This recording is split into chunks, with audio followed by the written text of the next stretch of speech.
Сегодня 30 сентября, я Мусаева Эльза Муслим, 2001 года рождения. Прошу прекратить любые розыскные мероприятия, связанные со мной.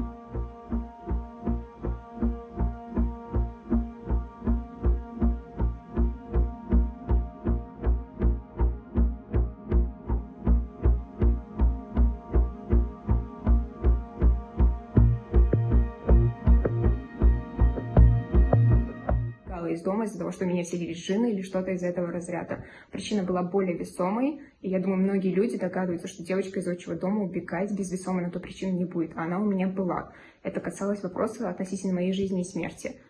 Еще раз прошу, прекратите любые розыскные мероприятия. Я сейчас нахожусь в безопасном месте, тут спокойно, все со мной хорошо.